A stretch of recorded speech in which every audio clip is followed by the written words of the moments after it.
Battlefield 2042 will have AI soldiers to fill the slots that players are not taking. And this is a very big controversial topic for Battlefield fans.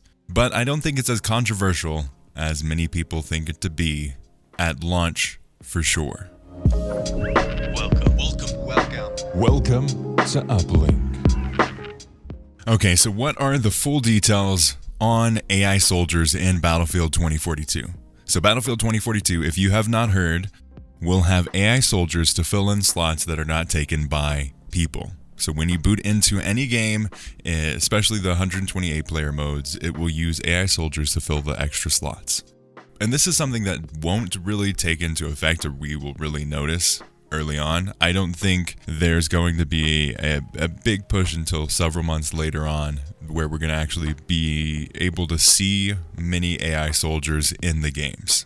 But I do think it's going to be a good thing for later on in the game's life cycle. So let's say a year or two down the line, depending on the support that they offer this game, maybe even 2 years.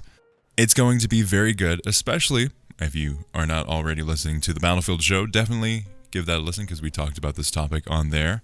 Welcome to the Battlefield show. I'm your host, Sage Goodwin, and I'm joined by my friend and co-host, Sammy Boy.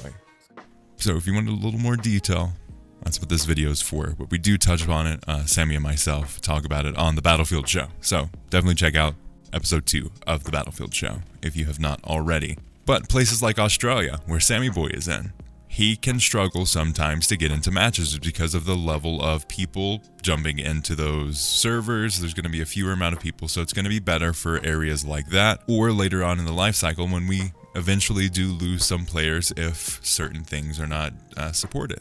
Overall, I think it's pretty good. A question I do have regarding the AI soldiers, and that's how they want you to talk about them, is the AI soldiers. They're not bots, they're AI soldiers, because this is the future. Battlefield 2042. AI, man.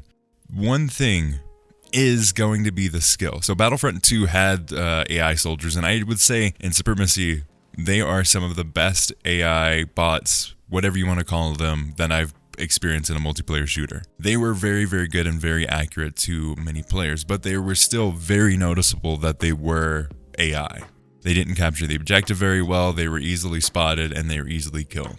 Way easier than even new players. So while they were realistic, they weren't very well put together. So I think that's something that they're going to be fighting against.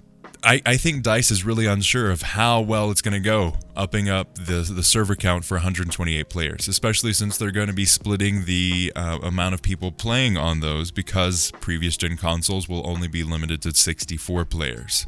Maybe they're saying, hey, we're going to play it safe. We're going to implement these AI soldiers and they're going to be in the game, but they aren't going to be really noticed because this is the first game in the franchise. I mean, I think it was Battlefield 4 or 3 that upped the player count from 32 to 64. So this is the first change in the amount of people in a multiplayer game of Battlefield since 2013, maybe even fewer. So 8+ years. We haven't seen an up in the player count. And I think they're really just they're playing it safe, ultimately, is what they're doing. They're saying, hey, we're releasing it on both generations of consoles. Previous generation is going to be limited, and the amount of people that have next-gen consoles is going to be fewer. Hopefully, this isn't a bad sign for cross-play against consoles. I could see them saying, oh yeah, we're not going to have cross-plays, but hey, we've got AI soldiers, so you're going to be good. You don't need cross-play. You've got AI. Because I would say, if you have crossplay, why do you need AI soldiers? You're going to have 2 consoles that have player bases. So hopefully that isn't a bad thing for crossplay. Please, DICE, bring crossplay into Battlefield. We need it. It's the future. Don't limit what people can play on and who they can play with. If they can play with AI soldiers, they can play with PlayStation and Xbox players.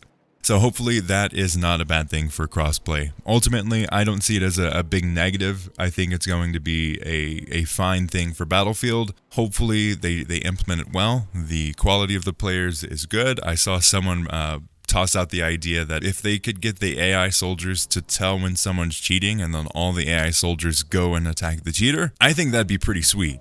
It's hard to notice, it's hard to ban someone, and it's hard to really tell if they're a good player or they're a bad player, or if they just make a new account.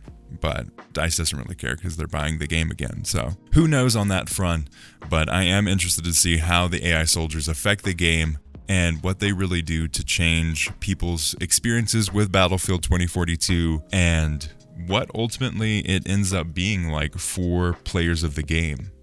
Also, shout out to Flagfire who ran this poll. It was very fascinating to see the results from this. They had 2,673 total votes, and it was Battlefield bots. Yes, no, or yes, but on/off options. So 32% of those people said yes, it's fine. Only 14%. It's a very vocal 14%, but that 14% said no, don't want bots. And then another one was the yes on/off option. That was 52.9%.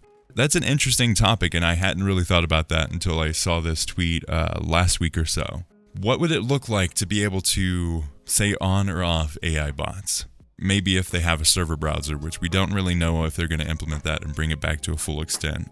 They've been slowly but surely trying to step away from the server browser aspect of things. But what would that look like, and how would that really work? Let's just say I could set up or rent a server and I could say, hey, no AI bots or yes AI bots. I think that could be interesting. Or they could have yes AI bots lobbies and they could have no AI bot lobbies. Maybe the default, if you just click search and don't go through the server browser, would be automatically on. Better experience for the casual player. And then if you really, really want, even if it has fewer players, you can choose to turn it off and only have real life people. I think it's an interesting thing to think about. I don't think that they'll end up implementing it though. I don't think they're going to give you the option to turn it on or off, especially at launch. Maybe if it does have a big impact on things and people are really noticing, or you could really target the bots and really win the games quicker if you only target the bots. I know that's a concern for some people. If you really want to stack up those kills, you can go specifically for the AI soldiers. So I think it's going to be interesting to see where they take it and how they end up going with the AI soldiers and the bots and or droids, as a lot of people are starting to call it. There's the AI soldiers. Don't call them anything else. Let me know what you think down below the subscribe button and like button. What you think on AI soldiers. Do you think they should be added? Do you think they're not an issue at all? What are your thoughts? And I'll see you on the battlefield.